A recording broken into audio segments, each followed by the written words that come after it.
Listening to Coffee with Kenobi, you are. With Dan Z, the podcast you're looking for. This is.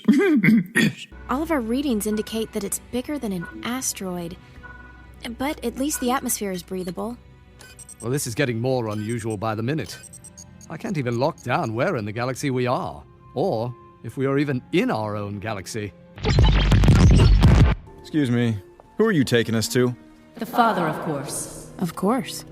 And what exactly are you? We are the ones who guard the power. We are the middle, the beginning, and the end. Is it true that he is the chosen one? What do you know of such things? What is about to happen shall occur, whether you like it or not. You are Sith. Sith. Yes. And no. What is this place? Unlike any other, a conduit through which the entire force of the universe flows. Are we in danger? This planet is both an amplifier and a magnet. 3 are here who seek Skywalker. They, like me, believe him to be the chosen one. My children and I can manipulate the Force like no other. Therefore, it was necessary to withdraw from the temporal world and live here as anchorites. As a sanctuary? And a prison. This is Ashley Eckstein, Ahsoka Tano from Star Wars The Clone Wars and Star Wars Rebels, and you're listening to Coffee with Kenobi with Dan Z. Hello, my friends, and welcome back to Coffee with Kenobi. This is your weekly place for Star Wars community and conversation. I'm your host, Dan Zayer, delighted to talk Star Wars with every single one of you. Since May of 2013, whether you are a fan of Star Wars films, Disney Plus live action and animation, books, comics, collectibles, or Star Wars opportunities and experiences at the Disney theme parks, on Coffee with Kenobi, you are among friends as we virtually share a cup of coffee while talking about this galaxy far, far away. Thank you to the official travel partner of Coffee with Kenobi, MEI and Mouse Fan Travel. Check out coffeewithkenobi.com/mousefantravel for a no-cost, no-obligation quote, and let them know Coffee with Kenobi and Dan Zayer sent you. On today's show, we finally, for the first time on Coffee with Kenobi, break down the Mortis Trilogy, starting with the first episode, Overlords. I am joined by Dennis Keithley and Father Jimmy Morgan as we break down this incredibly important and fascinating entry in the Star Wars mythos. So pull up a chair, grab your favorite coffee mug, and let's have some coffee with Kenobi. Joining us today for a cup of coffee. Wait. Before I introduce this incredible group of guest hosts that are going to join me, I want to tell you, we are going to talk about the Mortis Trilogy. The Mortis Trilogy came out... Yeah, well, Clone Wars is celebrating its 15th anniversary this year, and this was from season 3, so it would have been January 28th, 2011. Okay. Yep, there you go. So we're going to talk about Overlords. It is the first episode in the Mortis Trilogy, this is episode 15 of season 3. It is a 3-part series that is pretty groundbreaking for a lot of reasons, and we're going to talk about it. We've never talked about it on Coffee with Kenobi, and I cannot wait to break it down with these two. So let's bring in first, you know him from podcast, I almost said Starship Sabers and Scoundrels, from podcast Stardust, returning guest and great friend, Dennis Keithley. Dennis, welcome back, bud. Dan, it's good to talk to you. Thank you so much for having me back. And yes, notorious probably for Starship Sabers and Scoundrels at this point, but it's really good to be here. I've never talked about this episode on a podcast, so I'm excited to do so as well. Great. I have not either. This is Clone Wars. We didn't really start picking up until the series that came out on Netflix, which was season 6, and then of course season 7. So we've never really gone through most of these. So there's a lot of richness there. Speaking of a lot of richness and wisdom and awesomeness, we have another guest. This is his first time on a podcast, I believe, and definitely his first time on Coffee with Kenobi. I actually met Father Jimmy Morgan face to face at Star Wars Celebration Europe in April of was it March or April? It was April of 2023. But you and I became fast friends and started chatting because you are a longtime listener of the show. So we are absolutely delighted to welcome Father Jimmy Morgan to Coffee with Kenobi. My friend, welcome to the show. Thank you so much. Great to be here. Very excited to do this deep dive into the first episode of the Mortis arc. I'm very excited. Yeah, it's going to be fabulous. Let's before we jump into that, Father Jimmy, share with us, because people on this show and just who are on the internet know Dennis's history with Star Wars. What is your history with Star Wars as you drink from a Chewbacca corksicle mug? I guess I was first introduced to Star Wars early 90s.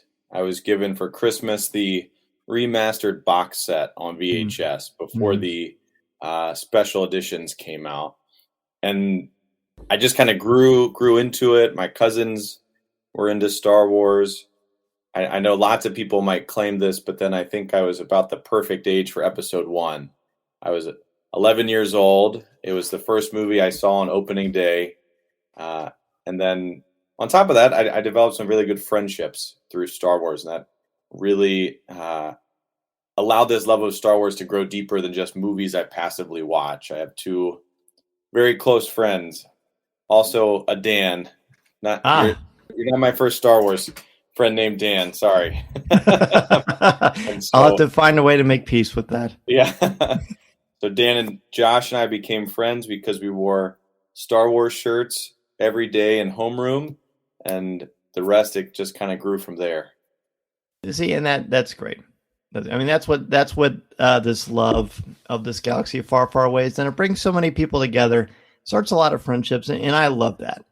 Well, we're going to talk about this episode, which does not feature a lot of friendships as far as what's going on the planet, but there is a lot of basis there for what it means to identify. Who do you identify with? How do you protect your friends? There's a lot that goes into it. This, again, is Overlords. It is the first of a 3-part. Mortis is legendary. I never tackled this. In fact, I've never seen this episode again, gentlemen. I haven't seen it since it first aired until I prepped it for the show.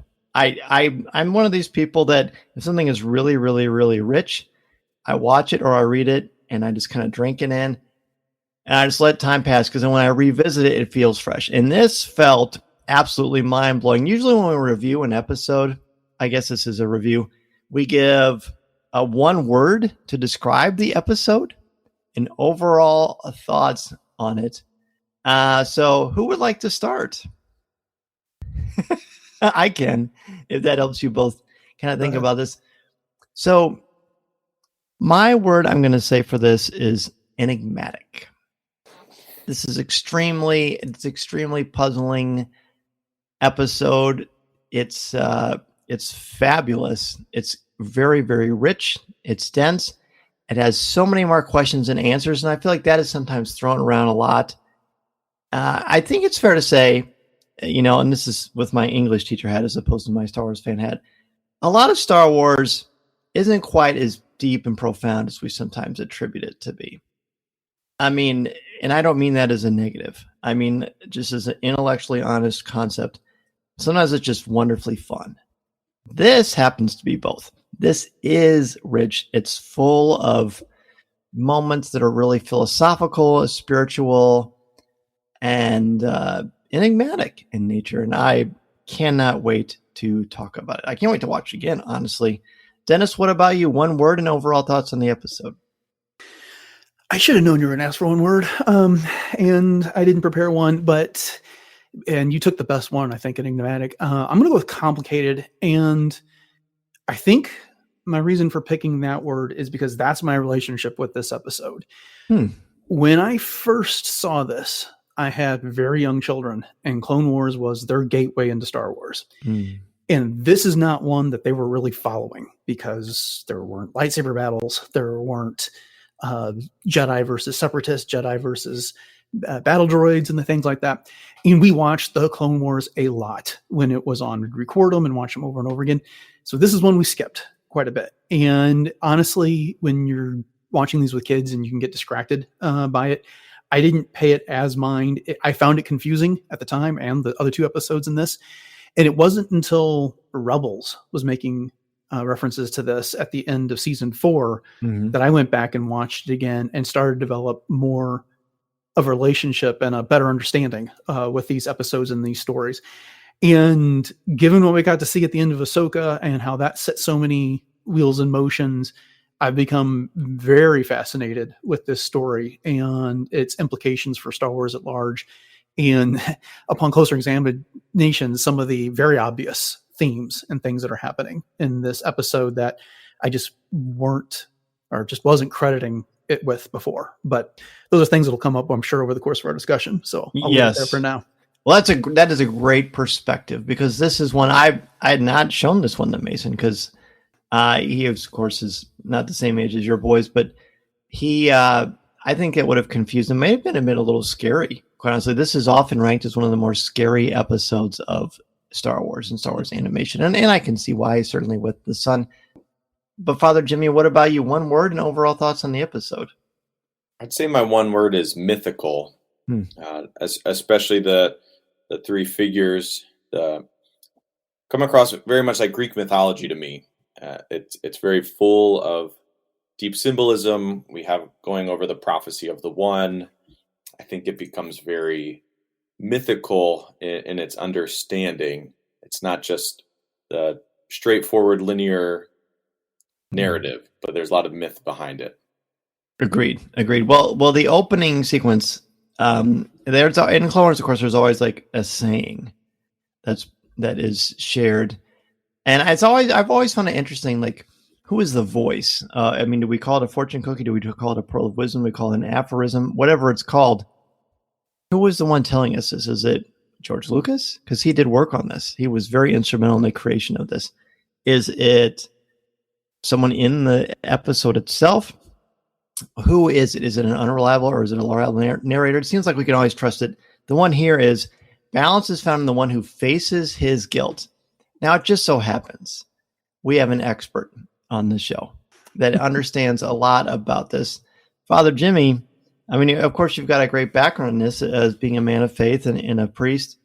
When you read this, tell me what this means to you and how can we relate it to this episode? I think when I first read it, it made me eager for the rest of the episode to see where they were going to take it.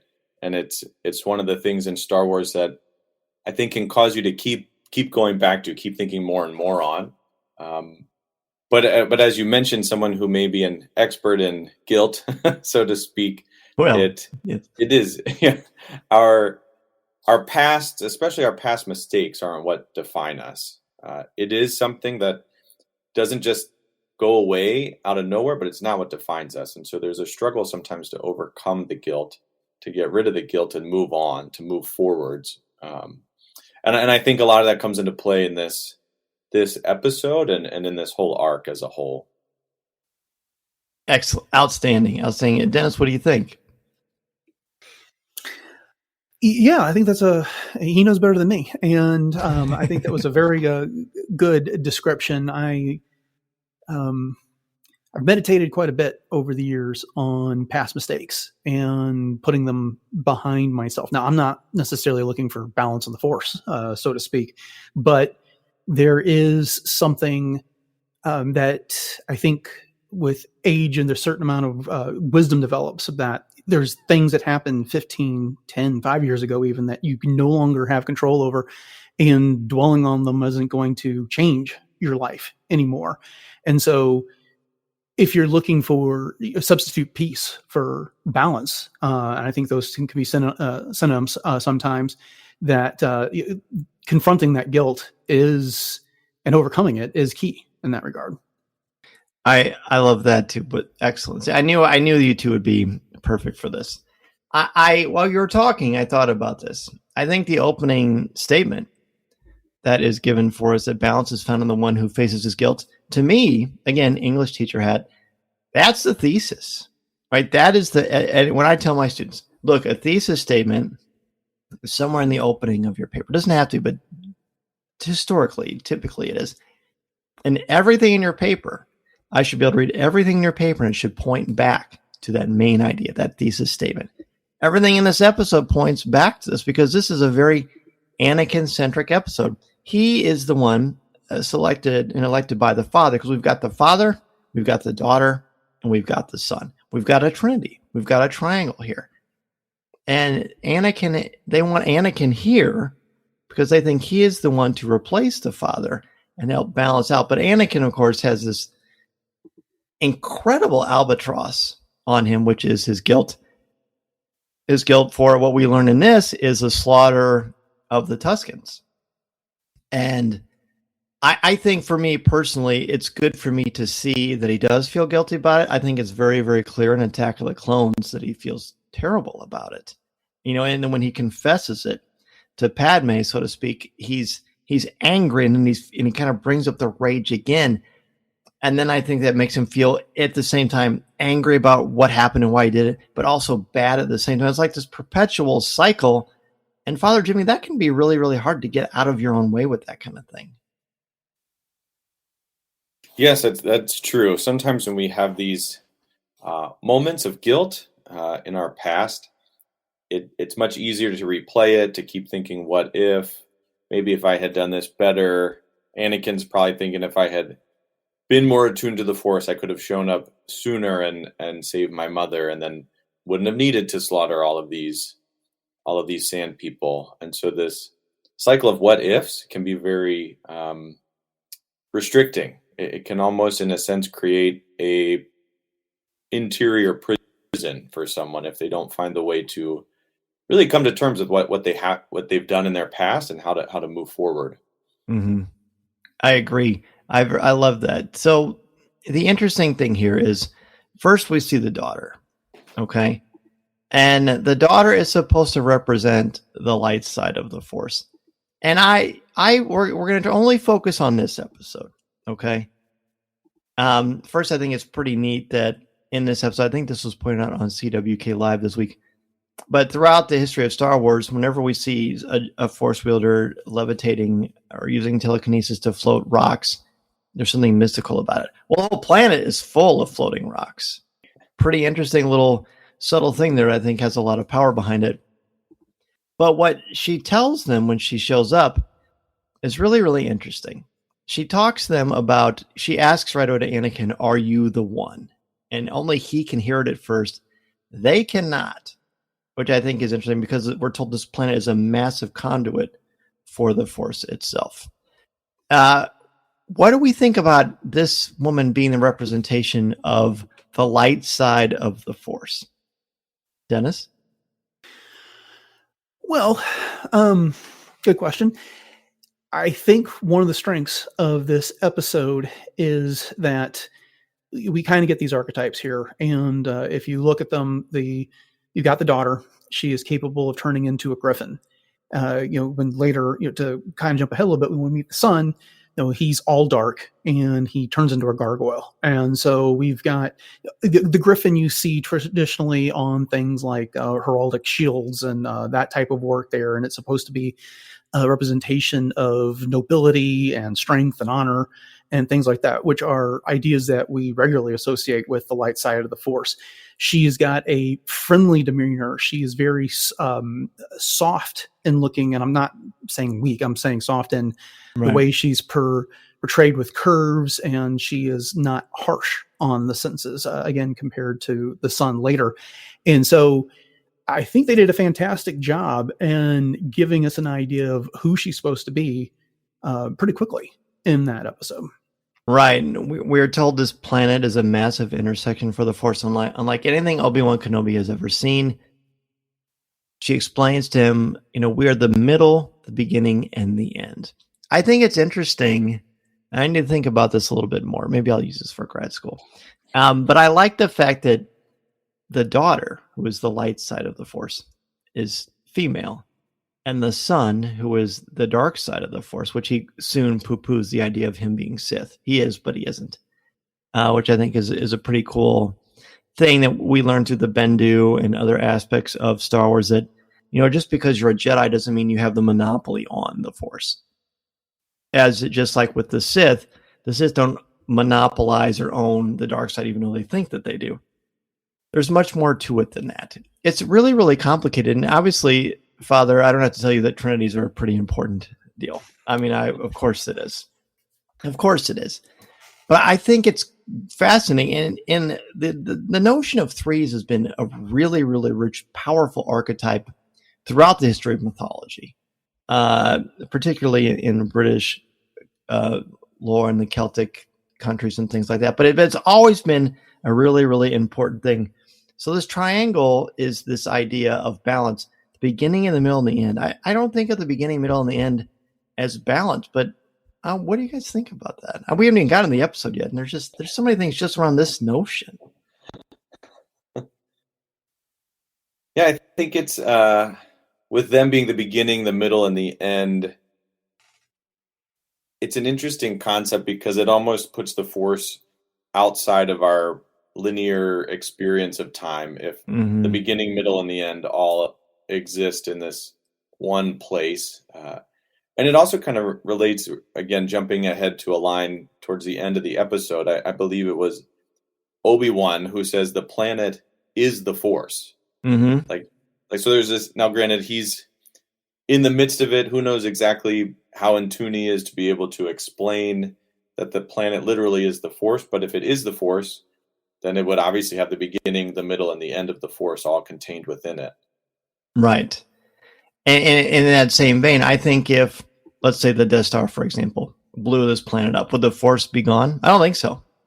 I think there are some planets that are particularly strong with the Force. And speaking of strong, when the sun shows up, he is also fascinated by the idea of Anakin being the chosen one. They both ignite their lightsabers to try to attack him.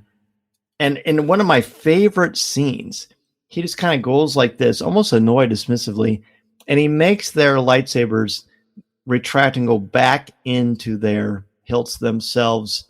He laughs about being a Sith or not being a Sith. And then there's this continual thing throughout the episode, guys, about nature.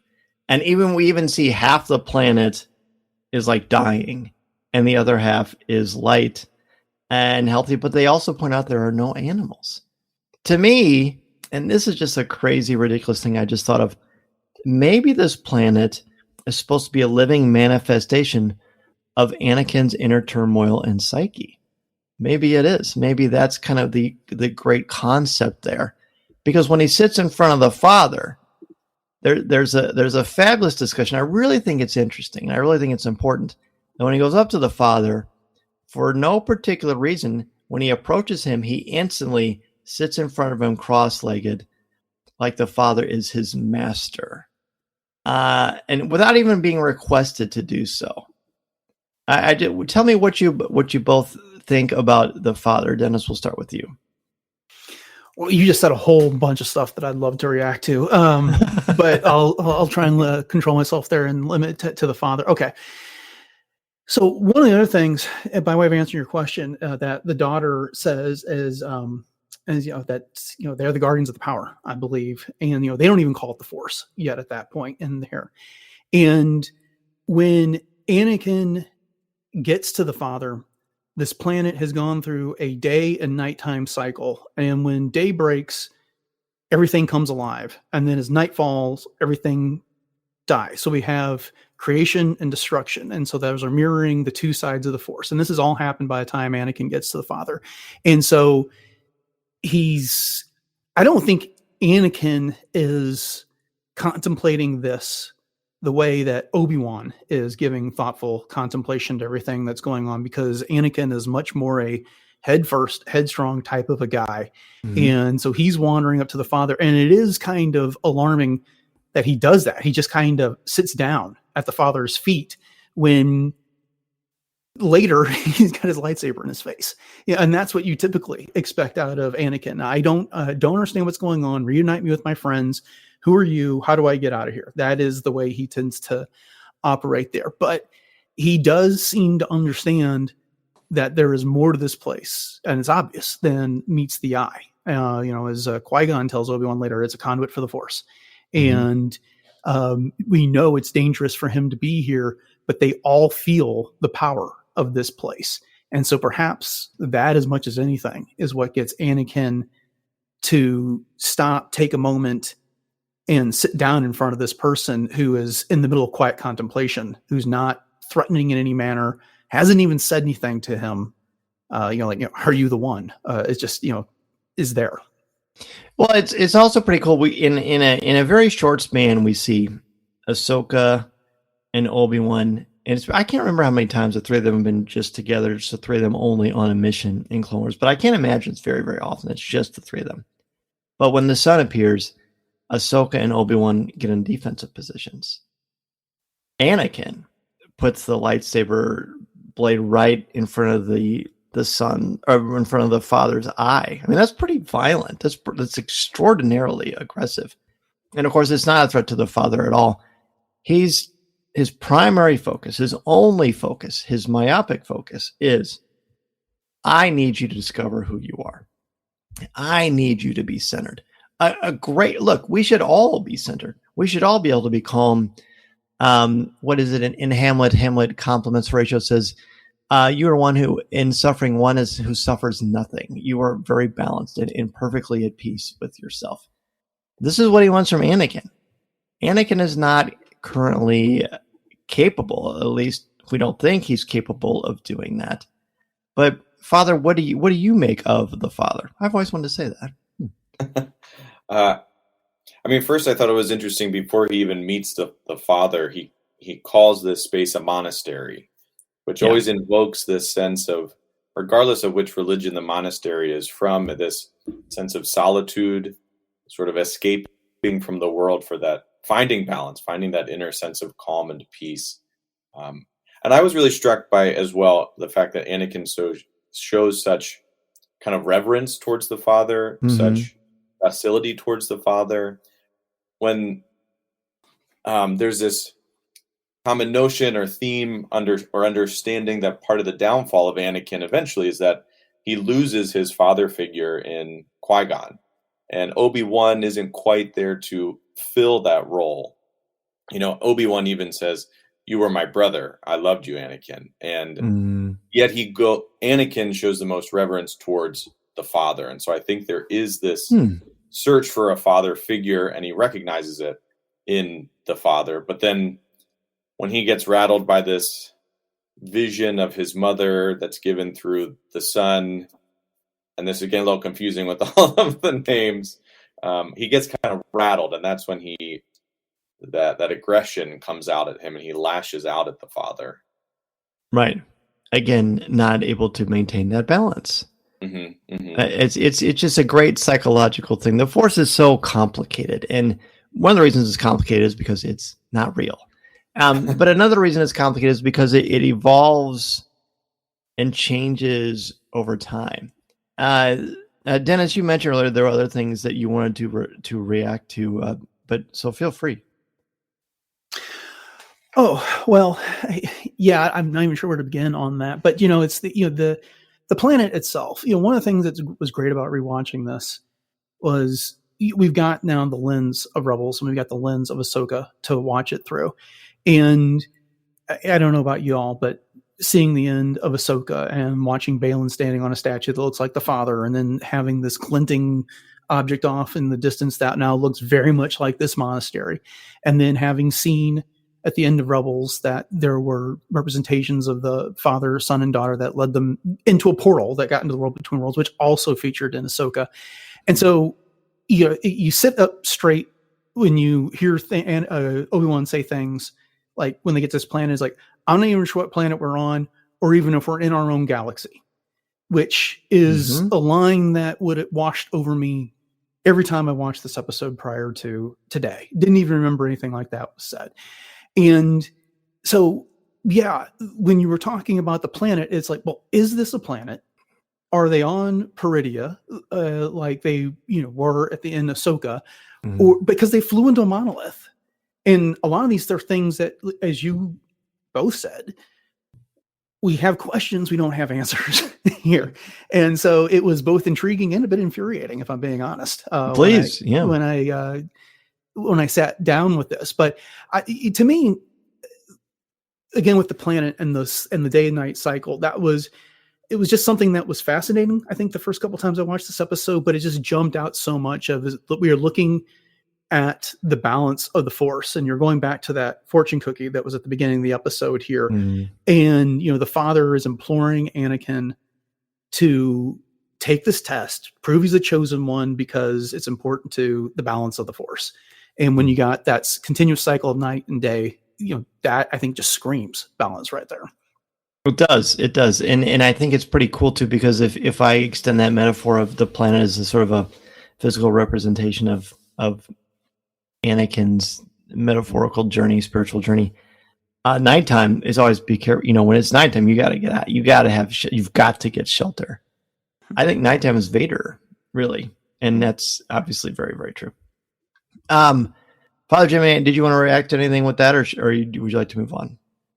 Just a quick thought when you mentioned the reaction to the planet. One of the things I noticed in this rewatch, again with the planet, again Obi-Wan saying the planet is the Force.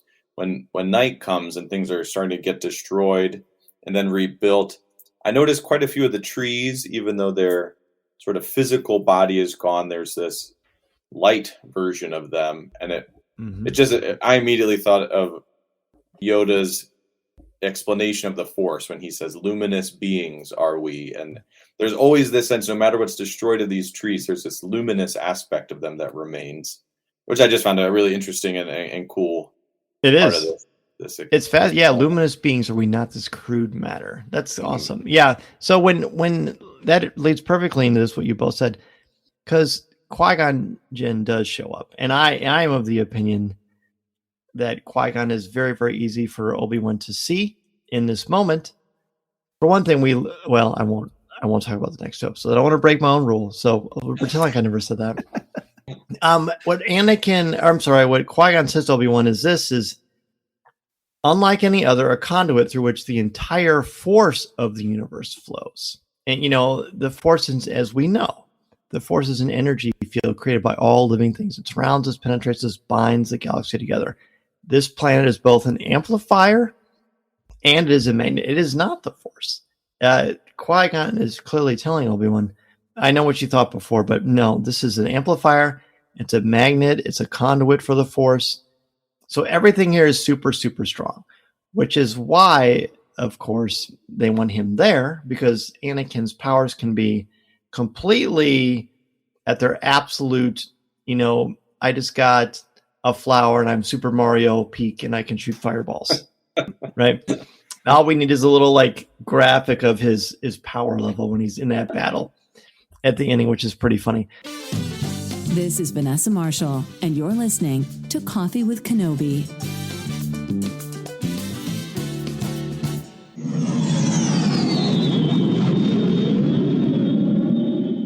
Before we continue the show, I want to tell you really quickly and remind you about the amazing things going on with Lumen Fire. Their brilliant solutions are, in fact, brilliant and extraordinarily helpful for your business. Lumen Fire builds brilliant custom apps and websites that make businesses more effective, productive, and profitable. All great things, I think we could agree. This includes automating business processes and integrating software systems so they talk to each other, which is always very helpful and makes things much more efficient. They are experts in FileMaker, Laravel, WordPress, Apple, and other technologies. Please check out their site at lumenfire.com. That's LUMINFIRE.com. Lumenfire.com. But what would either of you like to say about Qui-Gon Jinn's appearance in this, and anything jump out that he says to Obi-Wan? Well, I underlined that quote in my notes that you just shared, Dan, about this, because I felt like it was so incredibly important, and I like the explanation you gave for it, because this is an opportunity for, if Anakin's the chosen one, then we don't have to tease it out of him here. This is a place that it could definitely happen. And again, and the other thing is that he does call it a planet, and a lot of, again, those references are something that I think when you're watching this episode the first time without having the lens of things that come after it, then you don't make as much of a deal of, now that we know that this is a physical place, possibly a physical place that you can go to. But I also thought it was interesting that, this also seem to impact Qui-Gon's ability to show up to Obi-Wan, because this may not have been, available elsewhere. He shows up to Obi-Wan at the end of the Obi-Wan Kenobi series, and he tells Obi-Wan, "You just weren't ready for this yet." And Obi-Wan flat out asks him, "How is it you're here? You're dead." And Qui-Gon goes on about how special a place this is, and the conduit language there. So there are a lot of things that can happen here, and we can call it whatever we want. I've been just calling it Mortis straight up because just as a shortcut for having to say this planet or wherever they are. But but I really liked his appearance in this, and it was such a welcome surprise, and great to hear Liam Neeson back in Star Wars when that happened. Definitely. I wasn't. I mean, I was moved by his words, but I was more struck by just the appearance of Qui-Gon, and sort of how we have these three different visions or visitations or dreams, depending on what the character is, where, Shmi shows up to Anakin and Qui-Gon shows up to Obi-Wan, and I think future Ahsoka shows up to Ahsoka. And just the interesting aspects of, when we're talking about this guilt, talking about kind of coming to terms with your guilt, I'm sure Obi-Wan had some guilt on seeing his master die in front of him, on that experience. So for me, that was a part of it. It was the healing presence of Qui-Gon showing back up for Obi-Wan. To me, it was almost more important than the actual words that were said. I muted my mic. Yes, I think that's fair. There are three major things I want to talk about before we close things out. One, when Shmi shows up, voiced by Pernilla August, the very brief conversation that Ahsoka has with her future self, with very long Leiku, and then the big sequence with the balance contest itself. So we'll just take it in order. Father Jimmy, you brought up Ahsoka talking with her future self. What jumps out about that conversation? It was pretty brief, but I think there's some meat there.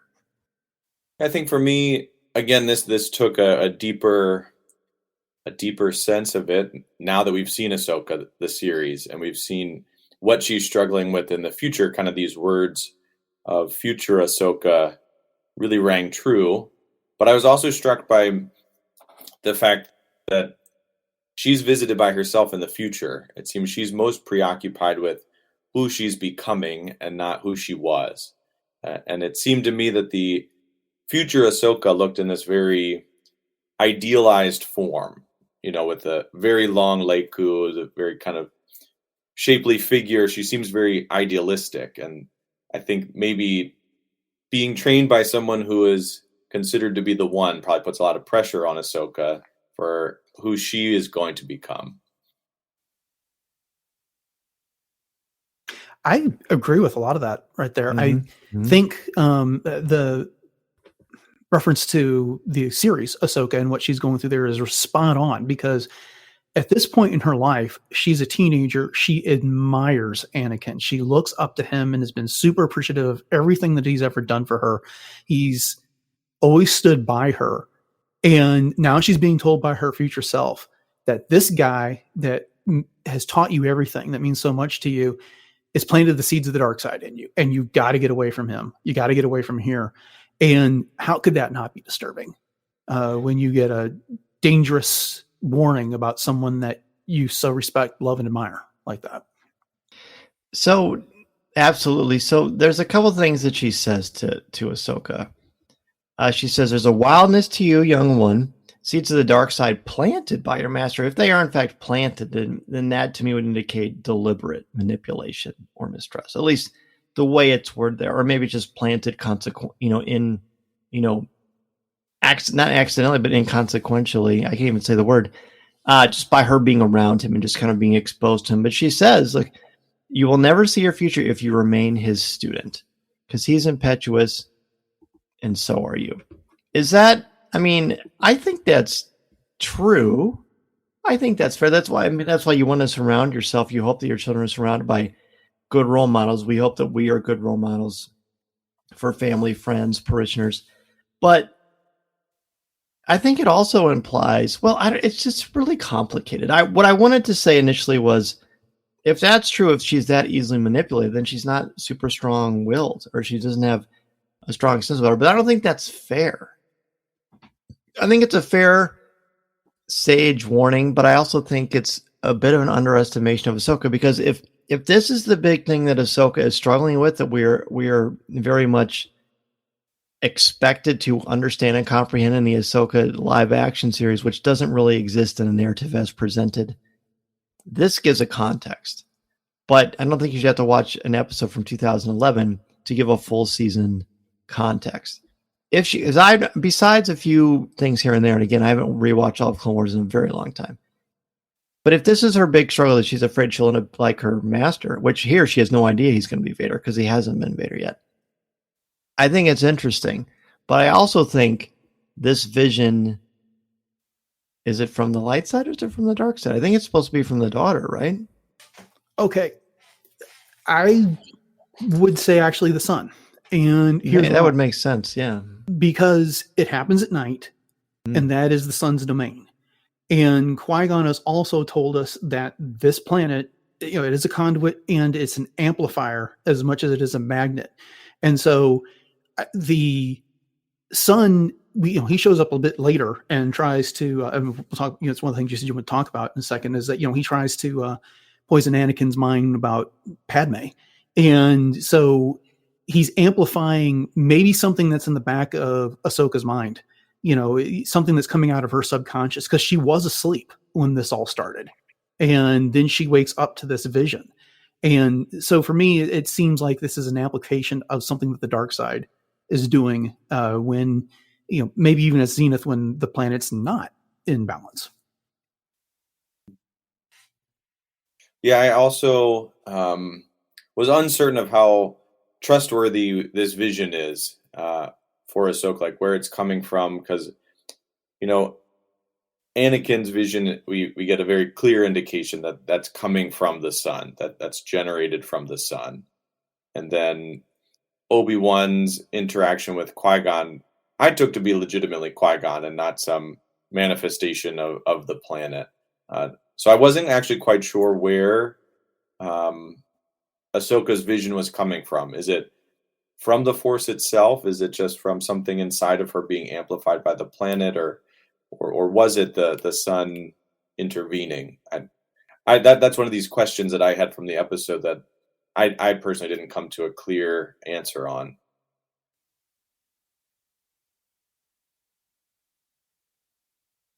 You're on mute.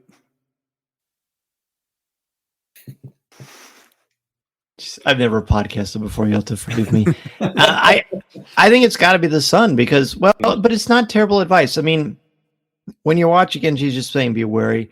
But the sun, I mean, evil wants to separate, right? Evil wants to take you, remove you from your where you're grounded, your spirituality, your connection with love. And of course, the Force is such a weird contradiction in so many ways, because you're encouraged to love, but you're not supposed to be in love. And it's kind of a whole weird thing, a combination of a lot of concepts and ideas. But the fact that it is at night, I would think it's the sun. But it also makes sense it'll be the daughter, because if the son goes to Anakin, and then everybody sees something, right? So if you see it once from the father, once from the son, once from the daughter. So the daughter talking to Ahsoka might make sense because of what happens later. I don't know. I think it's pretty cool. When the son talks to Anakin as Shmi, her main method of persuasion is, look, she is a poisoner. She says that Padme, she says, I love her more than anything. Anakin says that. And she says, but your wife is a poisoner. Why is she a poisoner? Well, if Father Jimmy doesn't want to say it, I'll get there. It's really difficult to talk about somebody and their spouse and say that their spouse is a poisoner in any type of relationship here. The best explanation I could come up with this is that the son through Shmi is foreshadowing what Anakin is going to confront and why he's going to make these terrible decisions that he does. And I can't remember exactly what he says, but it's if you can't overcome your guilt, it's going to be, the ruin of you. And, Anakin sacrifices everything for Padme and her safety, as we see in Revenge of the Sith. And, we know that because that movie came out before the Clone Wars did and what happened here. And I don't think it's fair necessarily to call her the poisoner because this is a decision that he made.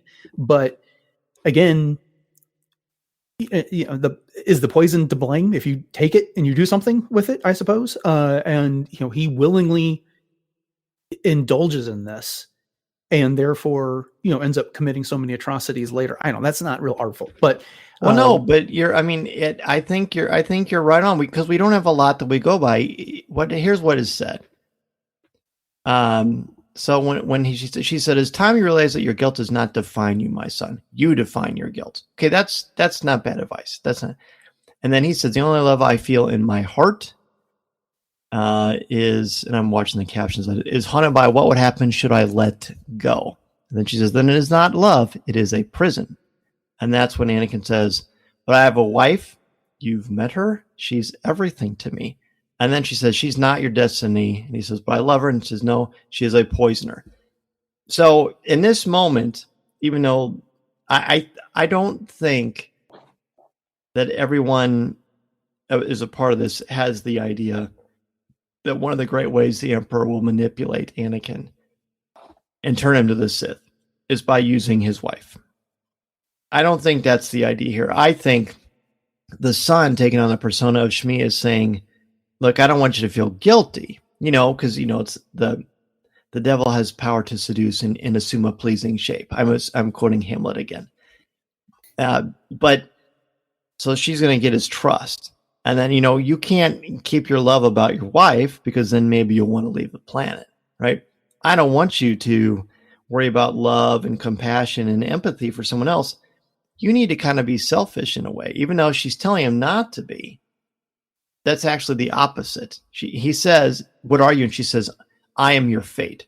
And the son turns into this massive gargoyle, this really kind of anime-looking weird gargoyle Pokemon thing. And it's pretty cool. So I don't know. I think it's a really interesting idea of how he is being manipulated and how you're being told one thing that's actually kind of true, but then you make it so that it's actually not true and make it a lot worse than it actually is. It's almost like a demonic possession thing. It's pretty crazy. Pretty crazy. Yeah, no, I think you said that well there, Dan. I think it's he is of the dark side. He is doing some subtle manipulation. One of the things that the father says in this episode is that of both of his children, that if there's not some sort of balance between them, and I'm paraphrasing here, if it's just one or the other, if they're left to their own devices, they'll tear the galaxy apart. It'll be the unwinding of the galaxy. And he's not specifically just talking about the son. He's talking about the daughter either here. And neither one of them seem to get that, the daughter or the son. And the son seems to be maneuvering for some sort of a control, because after this scene, Anakin comes up and says to the father, what was going on there? And he says, "Oh, that was probably my son's doing. You seem to have met him." Interesting. Father, there's a lot of crazy stuff here with the son. What kind of stands out to you about this conversation?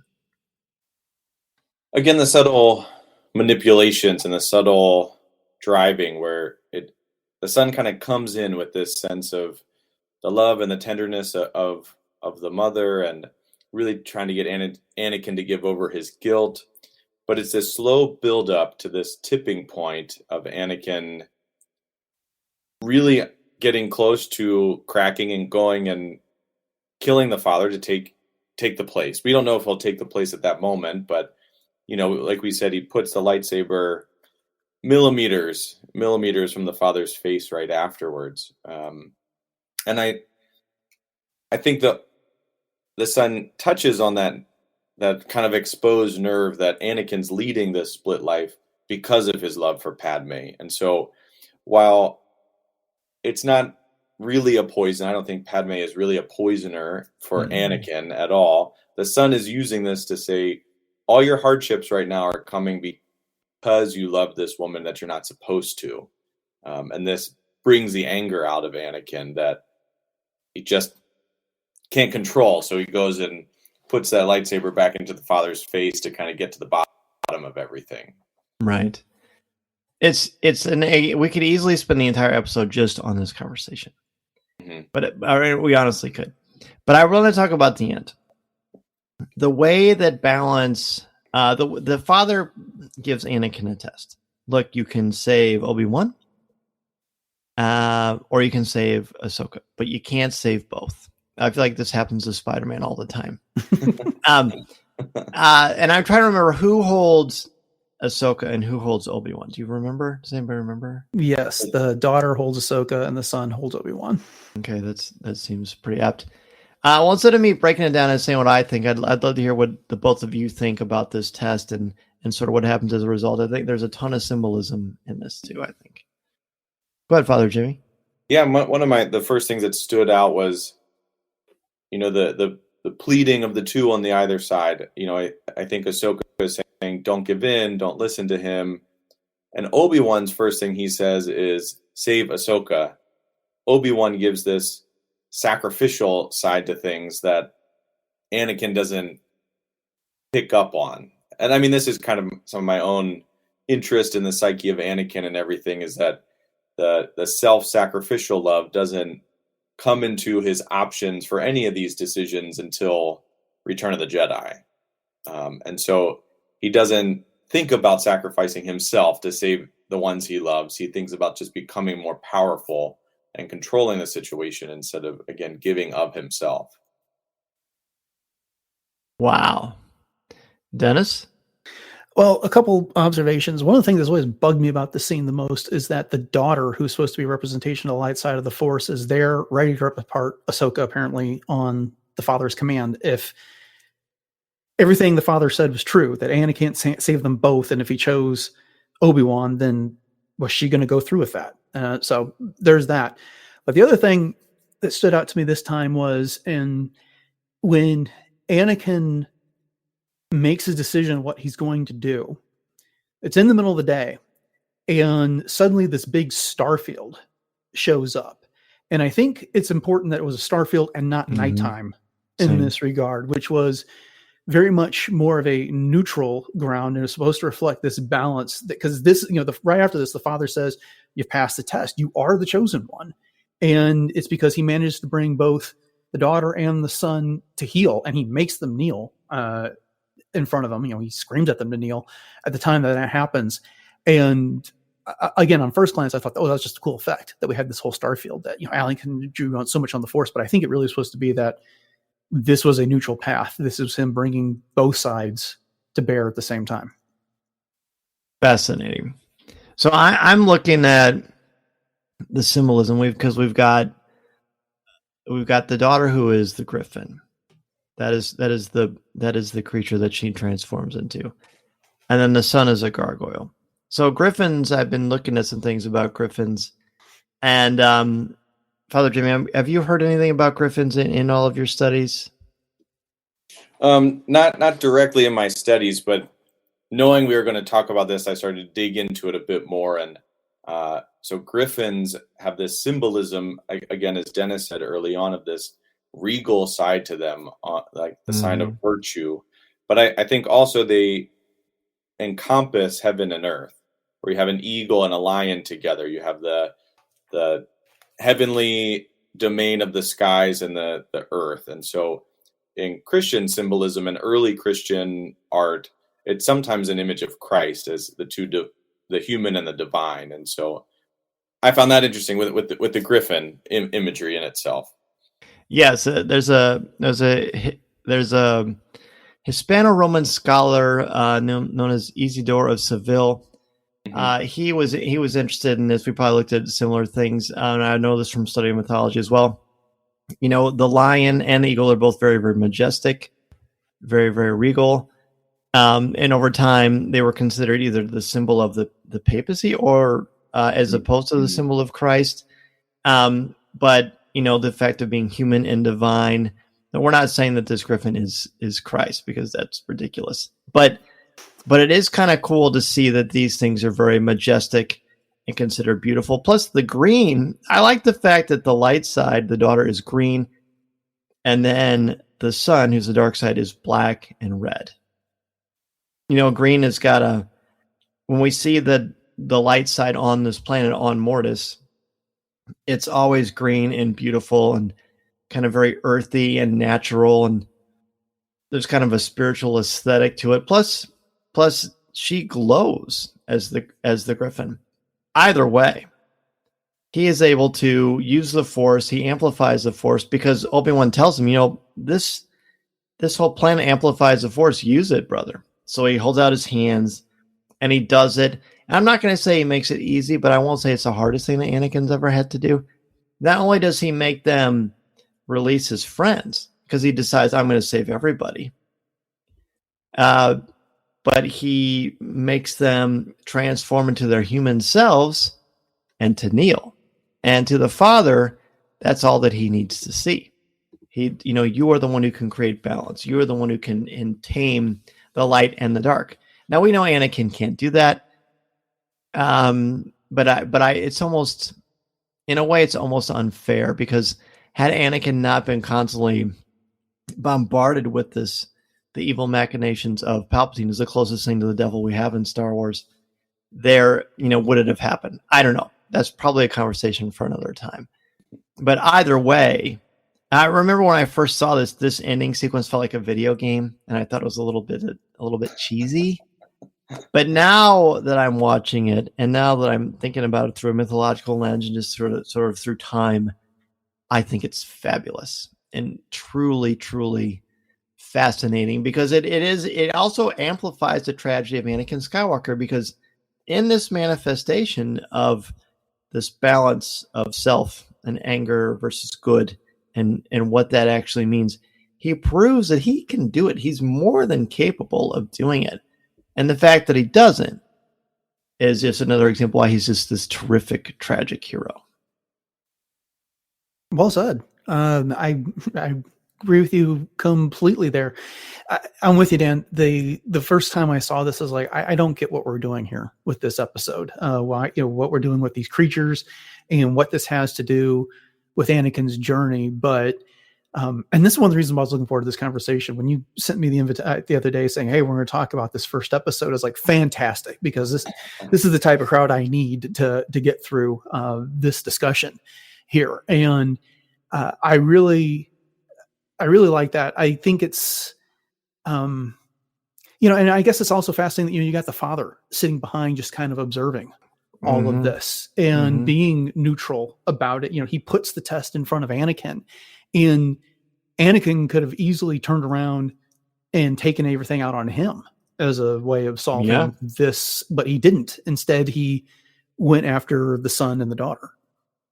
It's very interesting in this little trinity that the father is the one who is neutral, and the father is also the one that's the most powerful. So I guess de facto, that means that neutral is the most powerful. Is that what we're supposed to think? Or are we supposed to say neutral makes you powerful because you're balancing good and bad? Because he doesn't appear to be evil.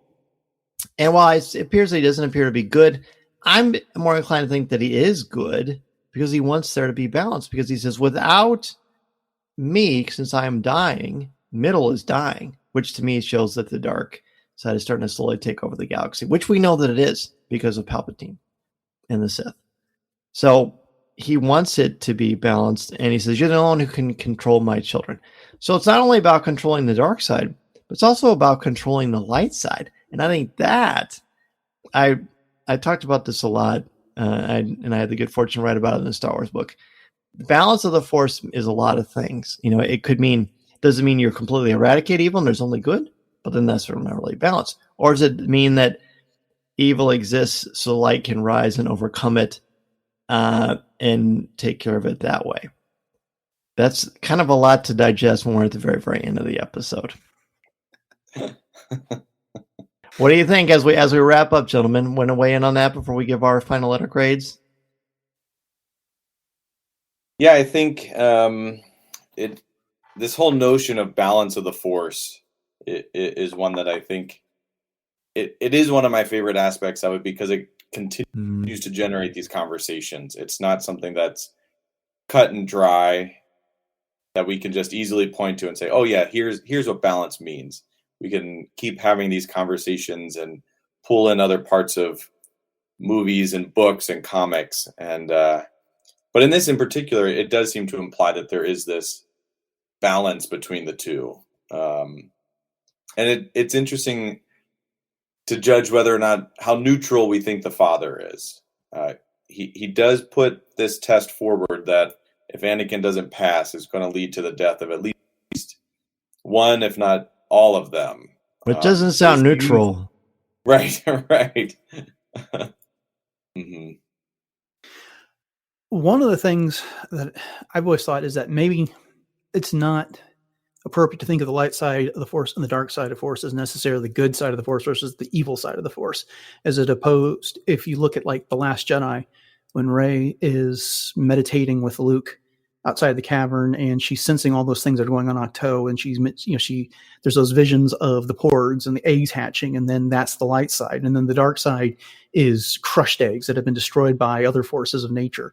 And so it is this creation, destruction, night and day, a cycle of thing. And maybe the light side versus the dark side isn't one long straight line continuum as much as it is a circle, and things continually rotate around the circle, kind of a yin and a yang, which is why earlier in this episode, when we see the day and night cycle with everything coming to life and then dying and then coming back to life, is so appealing.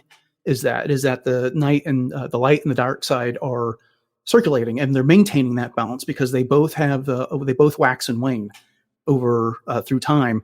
And to think of a more medical explanation why you couldn't have just light side, you couldn't get really the dark side, is that if light is creation and it's left unchecked, well, the only thing that grows unchecked is a cancer cell, right? And so if you get rid of the death and the destruction of the dark side, then that's what you're left with, and that's how you could end up ripping the galaxy apart, if that makes any sense. Wow. So you've been hitting home runs, but you just hit a grand slam. You saved your best for last. That was really cool. Well, thank you. That was cool.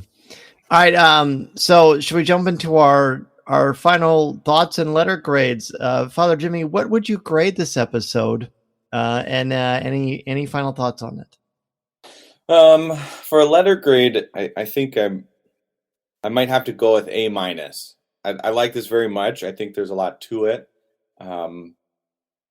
But it in the grand scheme of the Clone Wars, seemed to come out of nowhere. So I have trouble grading it just on its own. One, because it's part of this 3-episode arc, which is part of this larger whole. And I think I would have liked a little bit more prep from what was coming before it, before diving into this pretty symbolic, in-depth episode that can go a lot of different directions. But I like it. It does one of my favorite things in Star Wars, to develop the sort of mythology and lore of the Force. Yes. All right. I didn't know what you're going to say, so well done. Dennis. Well, I think in the last couple of days and through this discussion, my grade for this episode is skyrocketed, because this had never been one of my favorites until this week. And now I'm going to give it, I think I'm also going to go with an A- on this one. And I think Father Jimmy hit something there. It's not necessarily what I come to Star Wars for, in which, the adventure and the good versus evil, rebellion versus the Empire and that type of a thing. But for what this episode is, it is absolutely fantastic. This conversation we had and getting to dive on the details has just been so much fun. So I'm going to go ahead and go with the A-. Excellent. Awesome. Well, I'm giving this an A+. This is my favorite kind of Star Wars, when I don't know what's happening and I may never find out. I love I remember in a philosophy class, getting my undergraduate, I remember the professor saying, there are two kinds of people that like questions and people that like answers. And I remember thinking, without a doubt, well, I like questions. And I like knowing, but I'm comfortable not knowing. I like the idea of allowing this concept to sort of breathe and marinate and talk about it with two intelligent individuals like yourselves who love this stuff and appreciate the history and the mythology of what Star Wars is and what it has to offer. I think it's so smart and so psychological, and it's completely character driven. The best kind of stories, are absolutely, that's okay. I kind of like, it was like a sound effect that you used for us. The best kind of stories are the ones that focus on character, because you don't care about the characters. And if there's not a little bit of depth or interest to them, then for me, I'm not going to waste my time. And that is why I think this is a terrific episode. Listening to Coffee with Kenobi, you are, with Dan Z, the podcast you're looking for. This is...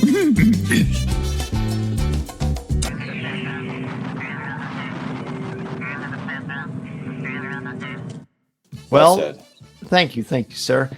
Father Jimmy, I think you passed that audition, my friend, with flying colors. You did a terrific job. I hope you had a good time. We certainly had a good time chatting with you and learning not only from you, but from the amazing Dennis Keithley as well. Father Jimmy, thank you again for being on. And where can people, if they want to ask you any questions, where can they reach out to you? Well, first of all, thank you, Dan. This was a great experience. Dennis, it was great to chat. I loved it. I do this all the time, just not record it. But if people do want to reach out, I'm not very active on too much social media, just the platform formerly known as Twitter. And you can find me at FRJimmy_Morgan. Very, very good. And Dennis, where can people find you? And please let us know what's going on with your podcast. Right. So podcast Stardust is that's my Star Wars podcast that I host with Jay Krebs. We put out 3 episodes a week talking about news. If you want more Clone Wars discussion, we just started a series on Hondo Anaka. And sweet. Yeah, so that's been fun. And all of our social media contacts there, X, Facebook, Instagram, or at Podcast Stardust. As for myself, I'm most active on Instagram right now, and that's at DJ Keithley. And I like to talk about grilling. I like to talk about running and my dogs, which you all just heard from a second ago. So, yeah, that's where you can find me. But it was so much fun to be on this episode. It was a pleasure meeting you, Father Jimmy. And thanks for having me, Dan. This podcast is not endorsed by the Walt Disney Company or Lucasfilm Limited. It is intended for entertainment and informational purposes only. The official Star Wars website can be found at www.starwars.com. Star Wars, all names, sounds, and any other Star Wars-related items are registered trademarks and/or copyrights of Disney and their respective trademark and copyright holders. All original content of this podcast is the intellectual property of Coffee with Kenobi unless otherwise indicated. This is the podcast you're looking for. There's no one here. Move along. Move along.